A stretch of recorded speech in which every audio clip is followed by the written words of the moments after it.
So again, a warm welcome to everyone. So,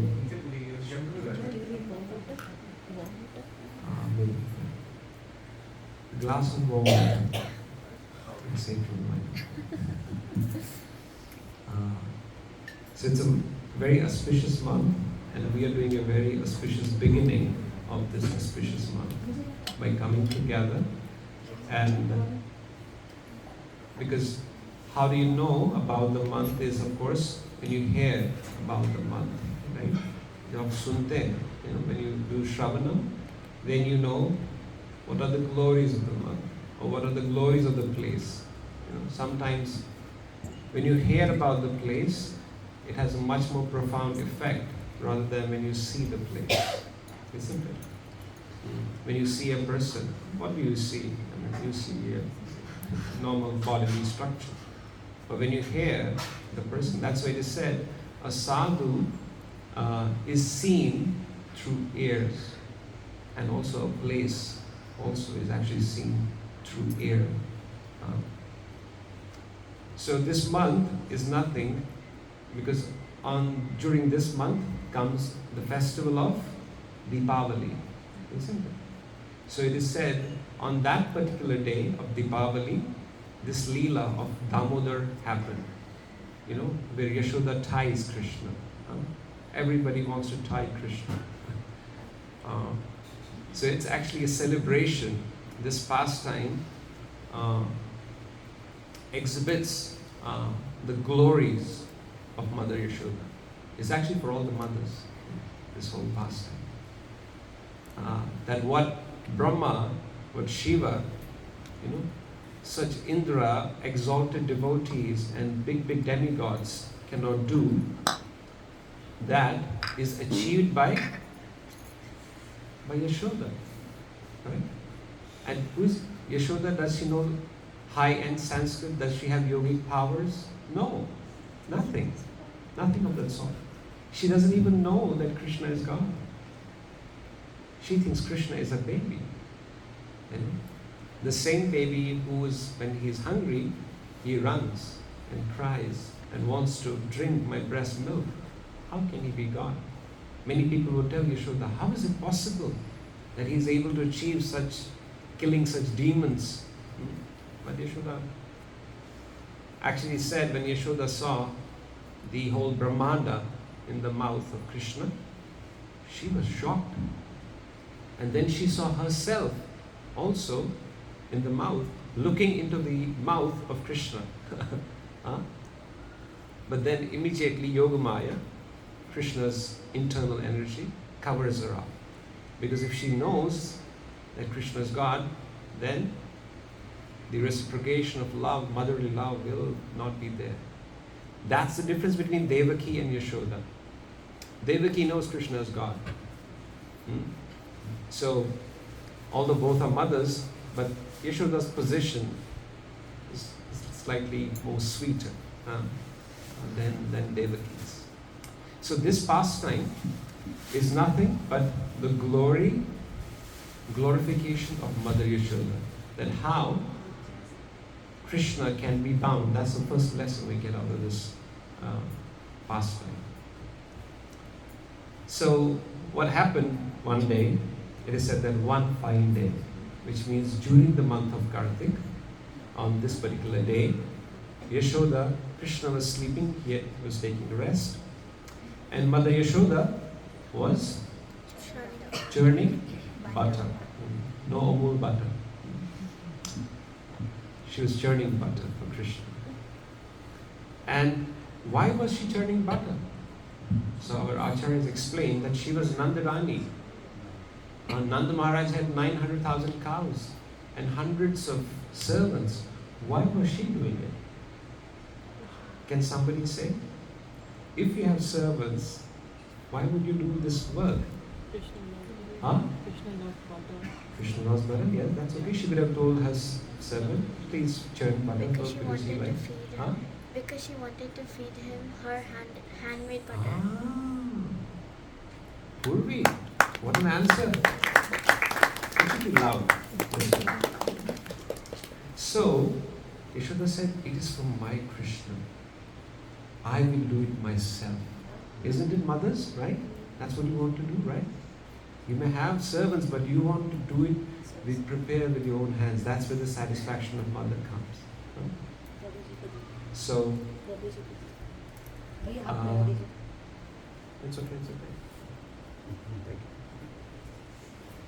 you. Purvi, this is for you, for this brilliant answer. Put on Purvi. Haribol. So Yashoda wanted by her own hands, she wanted to prepare this butter. Secondly, she thought, I need to do it nicely because Krishna is stealing butter and it doesn't look good. So let me prepare the finest butter. So he stops doing this mischief. I will prepare. The third, three reasons basically are given. The third reason was that she wanted that I will make this butter, offer it to Vishnu, and then seek blessings of Vishnu for Krishna. So see, this is Vrindavan mentality, Vrindavan consciousness. Means everything is going around Krishna. Krishna is in the center. Right? So these are the three reasons why Yashoda was churning butter. And then while she was churning butter, she had a lot of bangles. Women wear bangles. Right? You all must be wearing bangles. So while the bangles were making sound, you're like going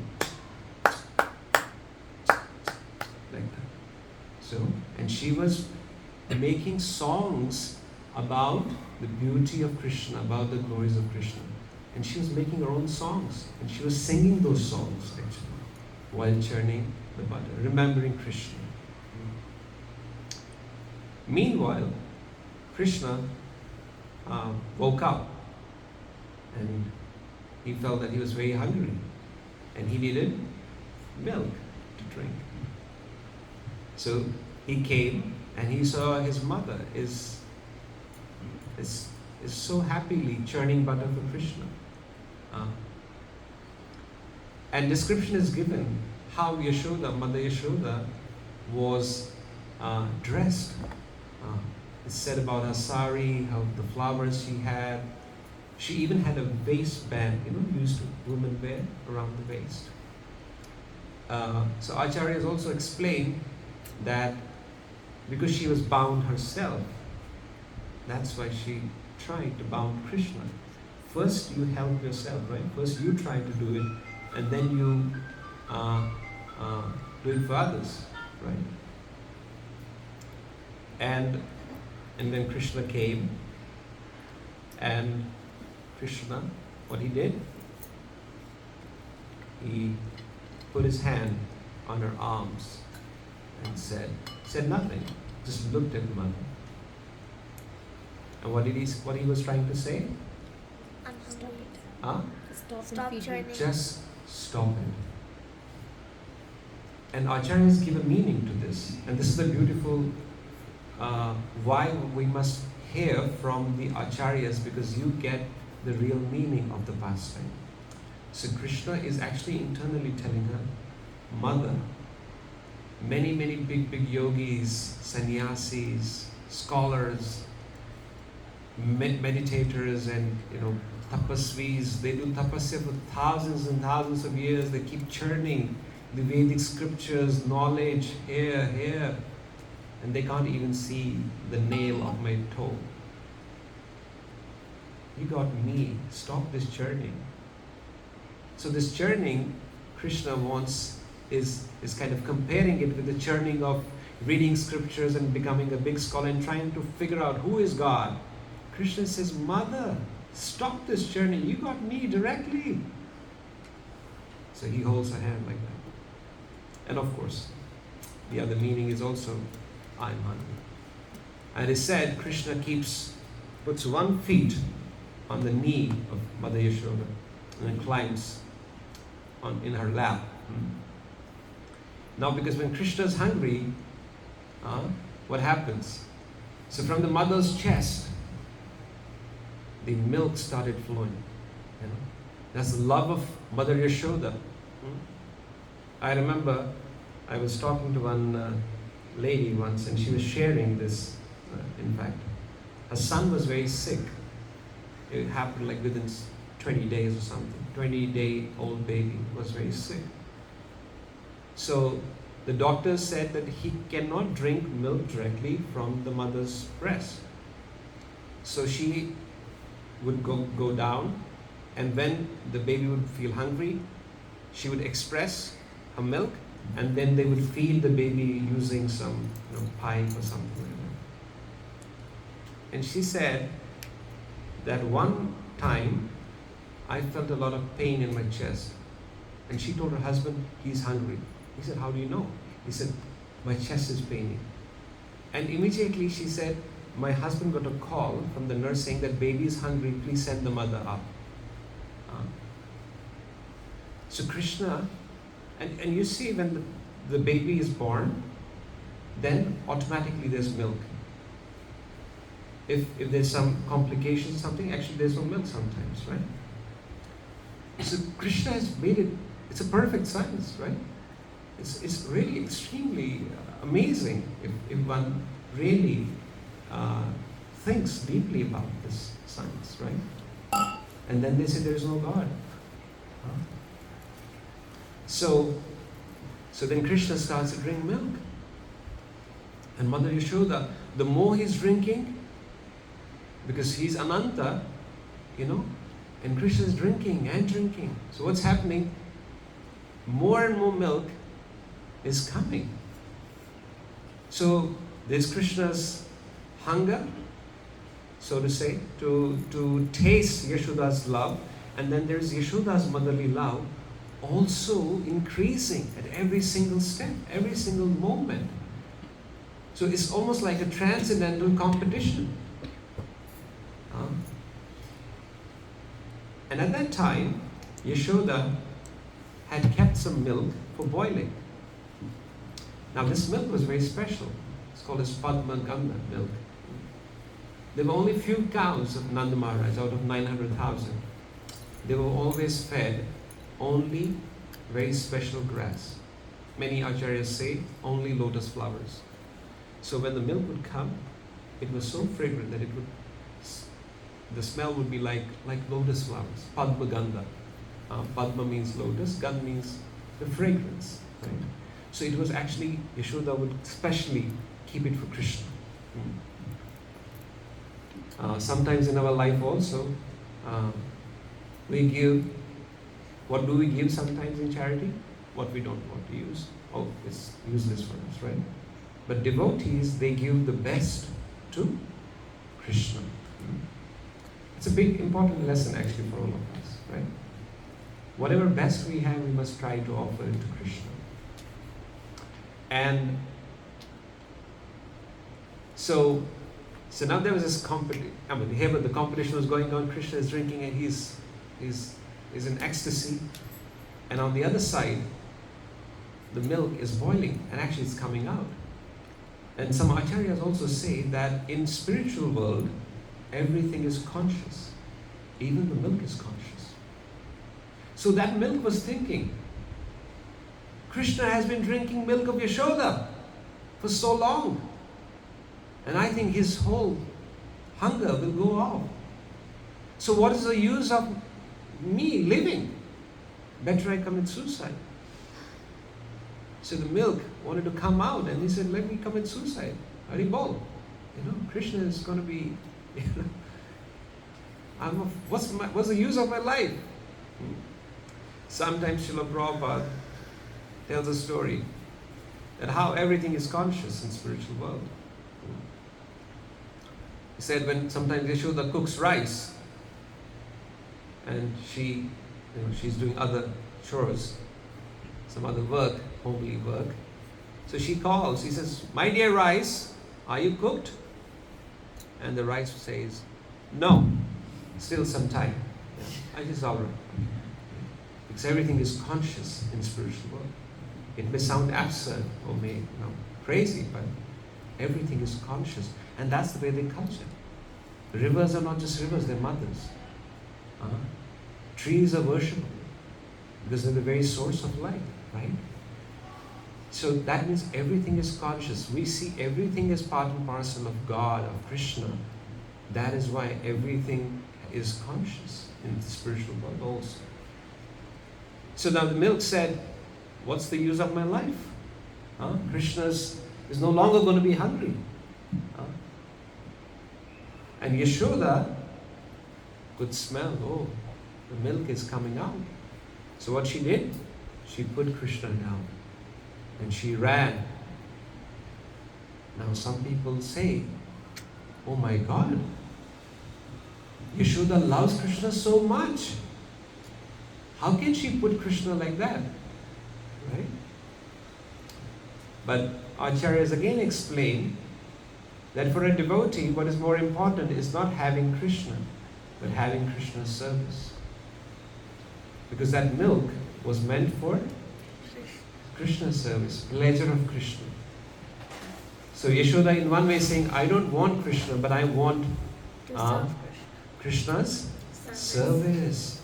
So devotee is hungry after Krishna's service, not after Krishna. Prabhupada's Guru Maharaj, Srila Bhaktisiddhanta Saraswati Thakur, would often explain and say this. Don't try to see God, he would say that. Can you repeat? Don't try to see God. Don't try to see God. Try to do something that God is eager to see you. Can we repeat it again? Don't try to see God. Try to do something that God is eager to see you. What can we see by our eyes? It's some marble or some wood or some metal. But when you come to the temple, the Lord is seeing you. That should be our consciousness. And when we go to the temple, we say, Krishna, presence, mark your presence. Krishna is watching. We cannot see Jagannath. We can just see some idols. We can't see, but Krishna can see us. So Yeshua. Now, of course, there will be. She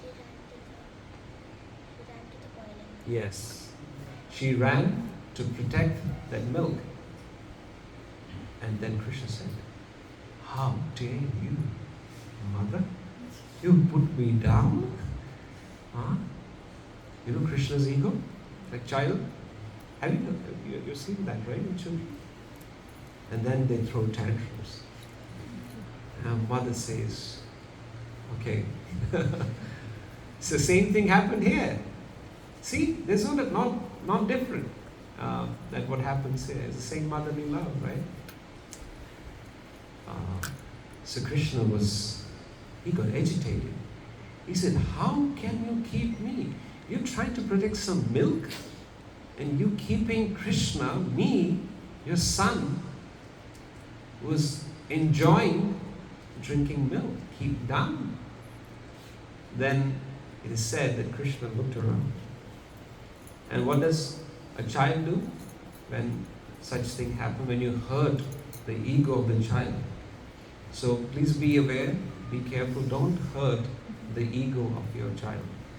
Especially if he's very small. He can create mischief and you can't do anything. You did something? You used to do. Don't try as you grow older, you can get. So Krishna looked out and he saw a stone, a nice pointed stone. And of course some acharyas say that he went to these pots and he started breaking them, smashing them. But some said that he was very meticulous. He went with this pointed stone and just made a hole in all these mudkas. And all of this started to come out, flow, and everywhere it was chaos. And then when he saw what has happened, he realized, I'm in trouble.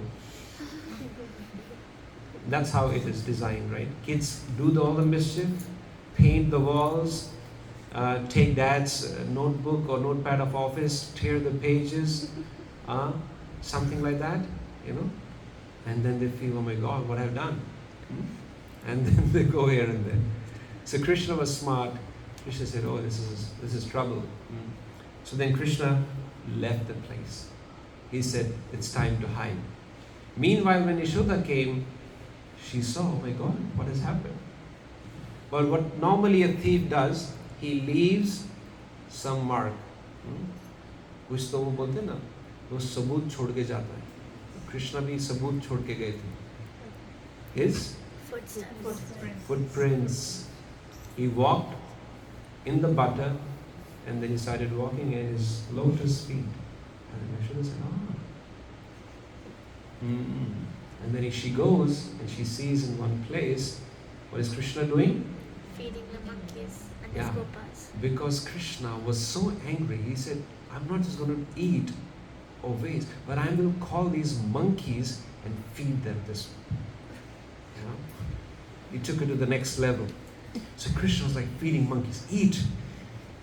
Even enemies, like sometimes you feel like you leke jao, sometimes we call friends, leke jao, meri mummy ka ye hai, ye bhi le jao, papa ka ye, leke jao. Right? So Krishna said, take it. He was feeding monkeys. And then Yashoda saw. And as soon as Krishna sees Mother Yashoda, and she could make out, I'm in trouble, deep trouble. Why? She has a stick. Started to run. And it said, Krishna is running and so is Yashoda, Mother Yashoda. This beautiful description of this pastime, of this running. Actually, there are pages and pages of description how the running is happening, how Yashoda is trying to catch Krishna, because she has she's you won't call it obese, but she's a little bulky. Mother Yashoda, she's a little bulky actually, but she's trying to catch Krishna. And it is said that even the flowers on the hair of Mother Yashoda, they say, we are increasing the weight of Yashoda. See the beautiful beauty. And they said, let's fall down. Because they are the flowers which are on the side of Yashoda. They're not from the side of Krishna. They said, let's fall down so that Yashoda can become a little lighter, so that she can run faster and catch Krishna. And there's some flowers which are on the side of Krishna. Hang on, guys. Hang on. Otherwise, she will catch Krishna. But ultimately, as we know, she catches Krishna. And then she raises the stick. And as soon as Krishna sees the stick, what happens? Starts crying. He starts crying. He starts rubbing his eyes with his hands. And his cheeks are like bimbo fruits, reddish. There's a whole description of how his earrings are, his teeth, everything. And as soon as he starts to cry, Yashoda throws a stick. He says, oh my God, it's going too much. Because Lalla is crying. Tears are coming. Mother knows this very important fact, and this is a very important lesson for all the kids. When you cry from the heart, mother will come to know. When you're doing drama, she knows. Sometimes kids cry, Mother says, keep crying. I don't care. And she's cooking. And he cries, yeah, she will cry. But the moment that crying is what we call real, very moment mother picks the child, right? You've done it? Everybody has done it, right? I never asked my mom, but anyway. I was a difficult child, actually. Actually, my mother would cry. She tells me, you are difficult. So Yashoda threw the stick and she held Krishna. But she wanted to teach him a lesson also. He said, no, this is not right, what you did. You must be punished. Now, because Krishna is on this grinding mortar, so she said, let me tie him up like this. So she brings some rope, and as we all know, the rope is 2 inches short. 2 fingers short, not inches. 2 fingers short. That's okay. Then Yashoda thinks, oh, no, that's not a problem. I got a lot of rope. So she brings some more rope. She again puts it. Shocking and surprising, it's again 2 fingers short. So you're trying to expand your belly. That's what Yashoda said. Keep doing it. I got more rope. So she brings more rope. Again, shockingly, it's 2 fingers short. She goes back again in and brings all the rope. Because she was adamant that I have to punish him. I will bind. There's a very important aspect of this. She was really committed that I will bind Krishna today. I will not leave him today. Sometimes mothers can be like that. Come what may. Call dad, call nana, dada. You will be punished. So, Mother Yashoda came with all the ropes again, and her shock is actually increasing. Her surprise is increasing. How is this possible? He's just a small baby, right? And again, it's 2 fingers short. She goes to, and by the time there's a commotion now, so the gopis have come, and they're saying, Yashoda, what are you trying to do?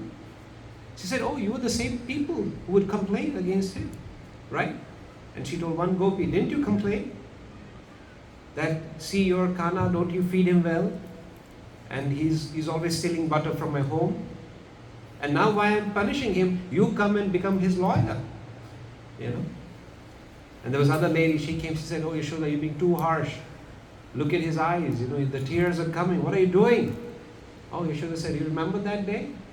You held his hand and brought him to me, that you caught him red-handed at your house, stealing butter? She said, nothing doing, he will get punished. So she started getting all the rope in whole of Braja. So there were ropes and ropes and ropes. Dam. Dam means rope. One's whose belly, udhar, is bound by the rope is called as Damodar. Yes, that's why Damodar.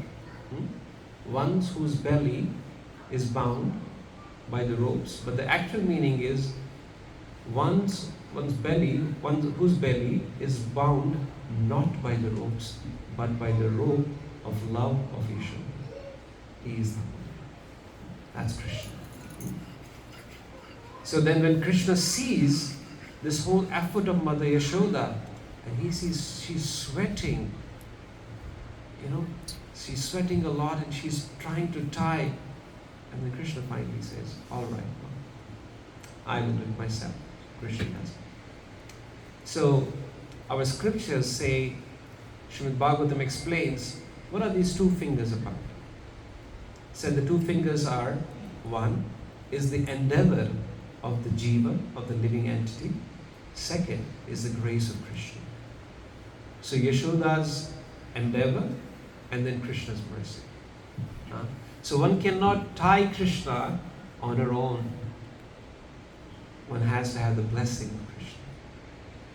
But before to grab that attention and blessing of Krishna, one must endeavor to attract the mercy of Krishna. Somebody may say, हम लोग भी बोलते हैं, मैं बहुत बड़ा पापी हूँ. I'm a very sinful person. I did so many sins.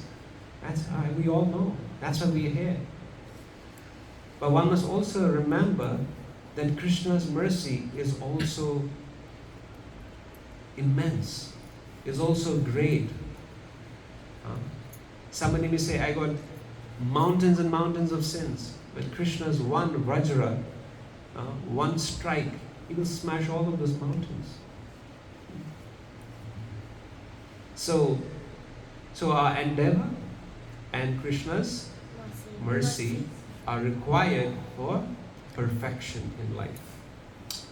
So then Krishna was bound by Mother Yashoda. And then she said, now you be like this. Now you will realize. Krishna was okay. And then Yashoda said, I'm going now. So, and Gopi said, he said, nobody touches him. And the Gopis, he said, come on Gopis, we have to go. Let him be like this. And then Krishna with this tied belly with the grinding mortar, with the okal. If you go to Gokul Mahavan, the portion of that okal is still there, some part. You can see there. That was the first house of Krishna, Gokul Mahavan. After that, they left that place after some time, after this Leela.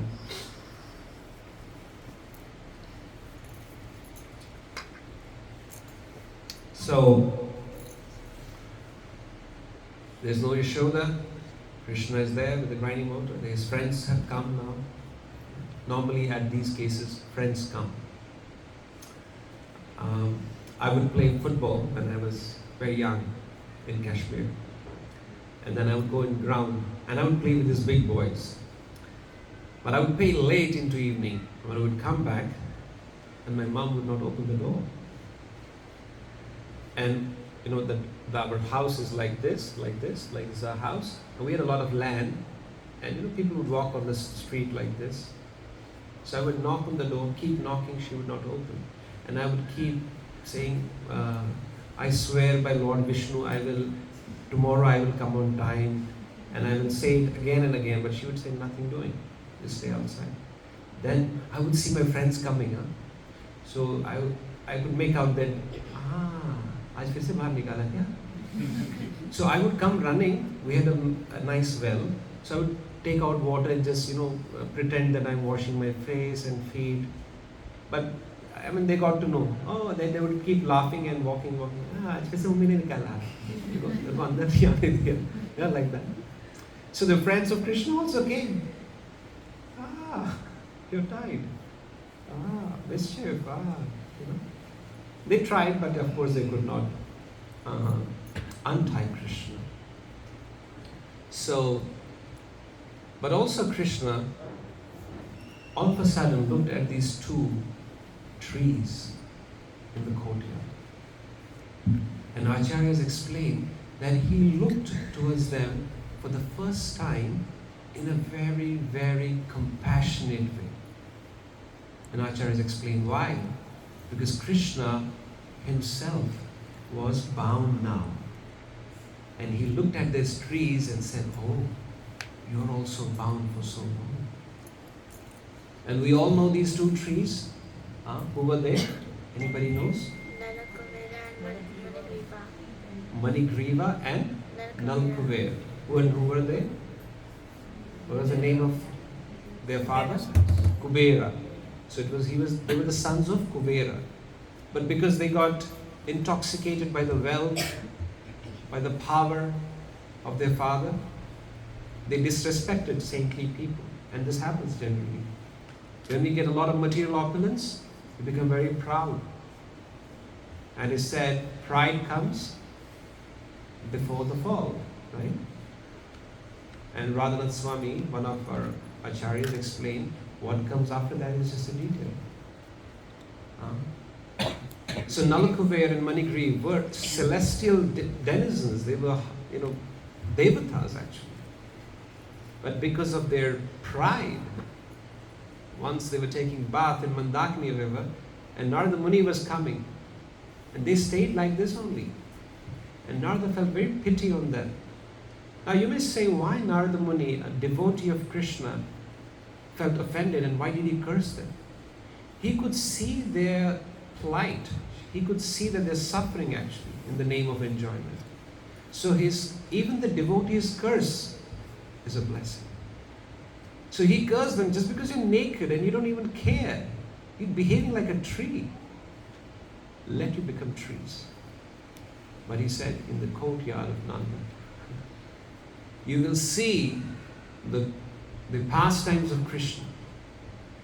Because you're in the courtyard of Nanda, right? You're watching Krishna being dragged by these cows, and Yashoda playing with Krishna. He said, and then in that yuga, Krishna will deliver both of you. So sometimes one life lesson for all of us is that can curse or a tough time be a blessing? How many of us are kind of stuck with this idea, let the life be cozy? And that's when we get perplexed, we get frightened, but as soon as there's a tough time. Actually, tough time, a curse, or sometimes could be a blessing. Like in this case, a curse became a blessing, right? Do you remember anything? Any past time where curse became a blessing?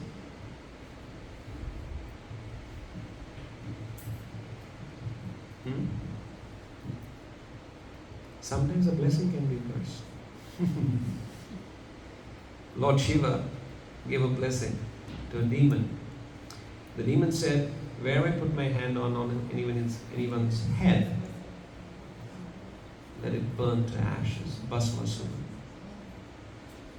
And Shiva said, Tathastu. Right? Shiva said, Tathastu. And what did the demon do? Ran after Shiva. He tried to touch. To touch Shiva's head so that he can have Parvati. That's demon. Kill the Lord and enjoy the energy of the Lord. Kill Vishnu, but have Lakshmi. But they don't understand that Lakshmi does not live, cannot stay without Vishnu. So the boon, it was a boon. But anyway, Vishnu came in the form of a dancer, a girl, a woman, and enticed this demon and did a dance moves. And he said, if you can defeat me in dance, I'll marry you. Oh, marry me? Okay, let's begin. And she started to dance. And while dancing, she did one mudra like this. And he also did like this. And then he was nowhere. A bunch of ashes, right? A pile of ashes. So a boon became a curse. And a curse became a blessing. Arjuna's life. He was in Svargaloka. Urvashi said, let's enjoy. Oh, Arjuna, he said, you're like my mother. He said, mother? He said, because you, in my ancestors, one of the ancestors was Pururava, and you were his wife. Urvashi said, for us, it doesn't matter. We are celestial beings. I don't care. We are almost like ageless. But he said, no, but I consider you as my mother. Cursed. He said, I curse you that once in your life for 1 year, you will lose, you'll become like a eunuch. It was a curse, but Arjuna humbly accepted. And during the Agyatwas, Arjuna uses that as Brahmala. Becomes a dance teacher of the Virata's daughter. She eventually becomes his daughter-in-law, right? She marries Abhimanyu later. So a curse became a blessing. So please, in your life also, sometimes the tough times, don't repel, don't curse them. Allow it to come, accept their presence, its presence in your life, but at the same time, take shelter of Krishna. That's what a devotee does. Because he knows it's come from by Krishna's, unless Krishna approves it, it will never come. So he accepts it with grace. It happened with Pandavas. Look at their life. It was so terrible. Father died, kicked out, Lakshadra, everybody trying to kill them. Their own uncle, who was supposed to protect them, is trying to kill them every now and then. Their own brothers. But they took it as grace of Krishna. Kunti Maharani prays in Srimad Bhagavatam, says, Krishna, please keep me giving troubles. Because when the tough times are there, you are always there with us. So I better have tough times and you, rather than good times and not. So sometimes life full of anxieties with Krishna. Our Devkinandan Prabhu was giving a class recently in Pune and spoke that. He said, life full of anxieties for Krishna is better than life without anxieties and without Krishna.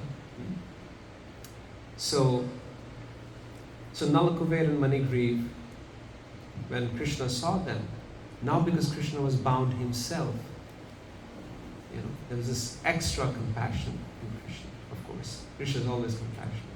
So what Krishna did, he went in between these two trees and started to pull the grinding mortar. And we all know what happened. What happened? And two personalities, these trees fell with this sound. It was good? Did they copy nice? Thank you. Nobody clapped. Should clap for such a sound. Thank you. So these two effulgent personalities came with folded hands and offered prayers to Krishna. But what happened with this sound, the whole Vrindavan, they heard, oh, something has happened. And they came running, rushing. And even Yashoda heard, and she remembered that Krishna was bound. Maybe something happened to Krishna. And she was feeling this guilt. And everybody came and they saw. But nobody knew what was the reason. How can these two strong trees, because there was no wind blowing, there was no cyclone, there was nothing of sort, there was no lightning. And these small kids who were all around, they said, oh, this Krishna is walking. And then he pulled a little more, and he pulled a little more, and then two personalities came out. They were effulgent, they had earrings, golden helmets, and they folded hands, and they were offering praise to Krishna. And they were thinking they're just, kids talk. Some people, they thought maybe something is there. But Nanda Maharaj was there, and Nanda Maharaj, could open Krishna. Because he was bound by Yashoda in the parental love, Vatsalya. The rasa was parental. Even Balaram couldn't untie Krishna. It is said that actually before this, Balaram comes. On this particular day, Nanda Maharaj's elder brother, his name is Upananda. So he actually invites Yashoda Rohini and Balaram for lunch, for some festival. So she's not there. Otherwise, Rohini manages things.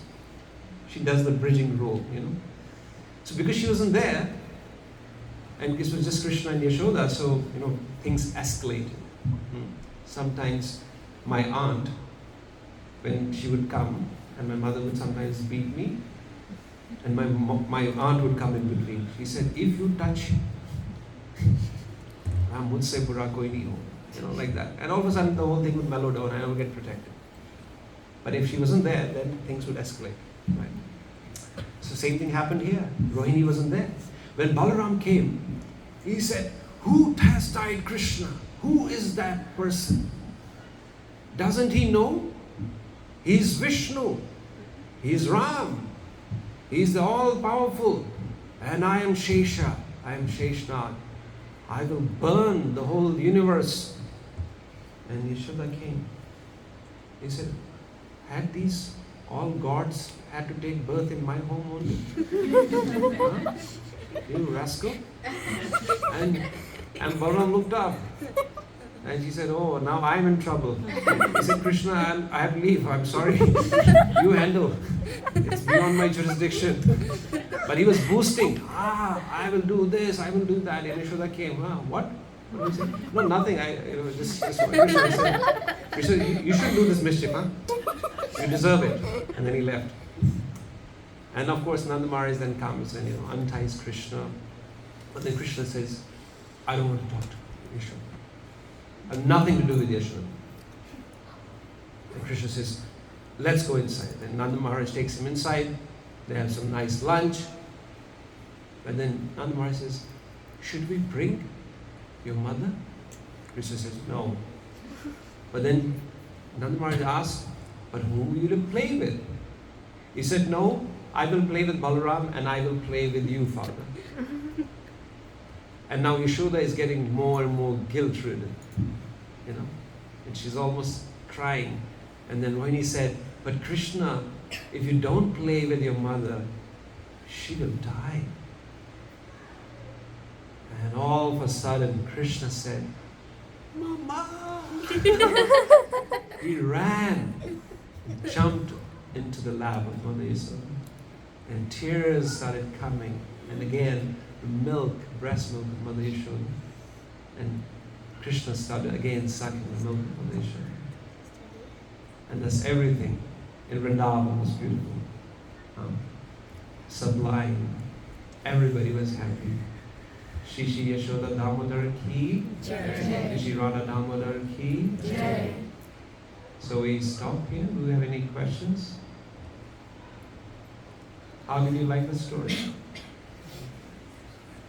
If you like, you must say Hari Bol.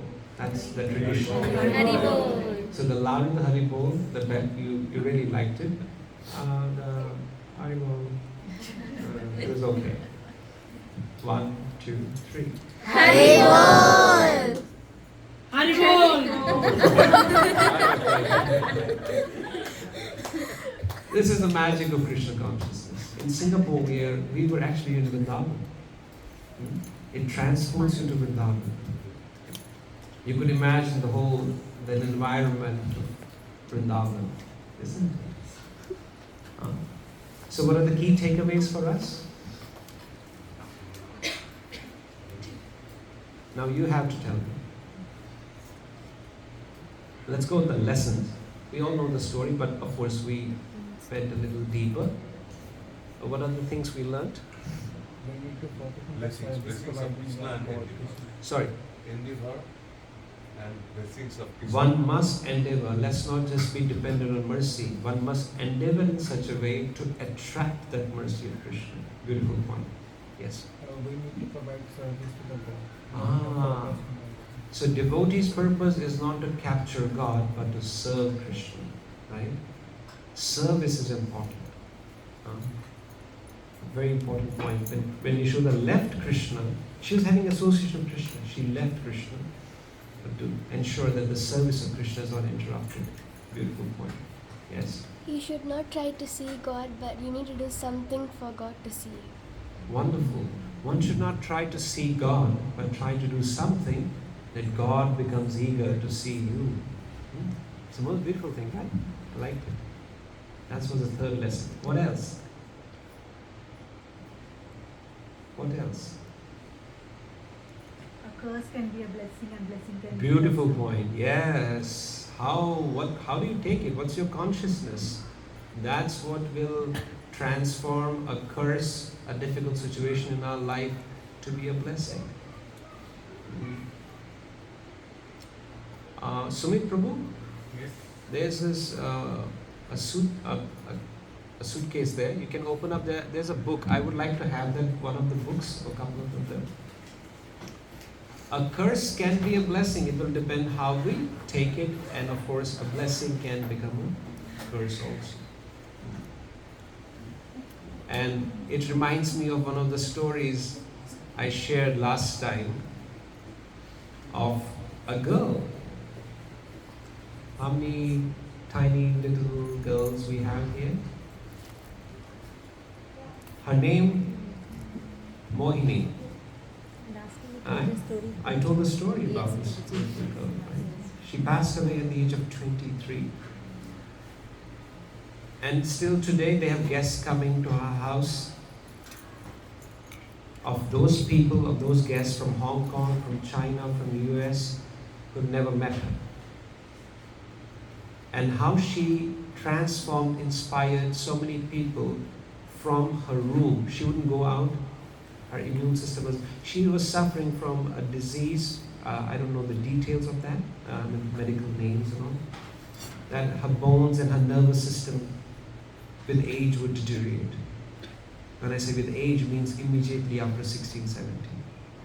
But in those 6, 7, 8 years, stuck in a wheelchair in her room, she was inspiring thousands and thousands of devotees.